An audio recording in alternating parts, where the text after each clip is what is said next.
நேற்றைய group 1 examinations preliminary examinations 2024 preliminary examination இது எப்படி இதுக்கு முந்தைய ப்ரிலிமினரி எக்ஸாமினேஷன்ஸ் அது மாதிரியே கொஞ்சம் டைம் கன்சியூமிங்காக இருந்தது. அதற்கு முன்னாடியெல்லாம் பார்த்திங்க அப்படின்னா எல்லாருமே ஒரு 2 hours 2.5 hours முடிச்சுருவாங்க. இப்போ வந்து 3 hours வந்து பேப்பர் கம்ப்ளீட் பண்ணுறது கொஞ்சம் கஷ்டம். அதே அதுக்கு முந்தின நாள் நடந்தவங்களுக்கு டிஓ எக்ஸாமினேஷன் பார்த்தீங்கன்னாலும் அதே மாதிரி தான். இப்போ டிஓ எக்ஸாமினேஷன் இன்னும் என்ன பிரச்சனை அப்படின்னா ஒவ்வொரு கேள்வியும் பெருசாக இருக்கும்.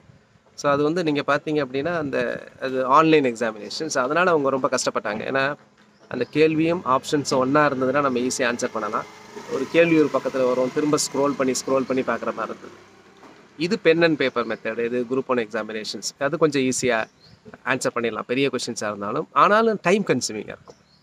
அதே மாதிரி ஆப்டிடியூட் கொஷின்ஸும் நல்ல கான்செப்ட்டு, அது கேல்குலேஷன்ஸ். சரி, இதெல்லாம் நீங்கள் பார்த்தீங்க அப்படின்னா பெரிய நம்பர்ஸ் கொடுக்குறாங்க, கொஞ்சம் கேல்குலேட் பண்ணுற மாதிரி இருக்குது. அந்த நம்பர்ஸ் வந்து பார்த்தீங்கன்னா எல்லாமே 0 முடிகிற நம்பர் மாதிரிலாம் இல்லை. ஒரு காம்பவுண்ட் இன்ட்ரெஸ்ட் ப்ராப்ளத்துலலாம் பார்த்தீங்கன்னா ஒரு 5 டிஜிட் 6 டிஜிட் நம்பர்ஸ்லாம் கொடுக்குறாங்க. 2 தடவை அதுக்கு நம்ம பர்சன்டேஜ் கண்டுபிடிக்கிற மாதிரி வருது, சக்ஸஸிவாக கண்டுபிடிக்கிற மாதிரி. ஸோ அதெல்லாம் நம்ம பார்க்கும்போது இந்த பேப்பர் வந்து கொஞ்சம் கட் ஆஃப் வந்து கம்மியாகலாம். எவ்வளோன்றது நம்ம கேல்குலேட் பண்ணி சொல்லுவோம் டிஎன்பிஎஸ்சியோட கீ வந்த பின்னாடி ஒரு 1 வீக் அப்புறம். ஸோ இப்போதைக்கு பார்க்கும்போது வந்து பார்த்திங்கன்னா கொஷின் பேப்பரை ரொம்ப ஆரம்பத்துலேருந்தே ஃபாஸ்ட்டாக பண்ணியிருந்தவங்க மட்டும்தான் கம்ப்ளீட் பண்ணியிருப்பாங்க. மற்றபடி இந்த பேப்பரை கம்ப்ளீட் பண்ணுறது ரொம்ப ரொம்ப கஷ்டமான விஷயம்.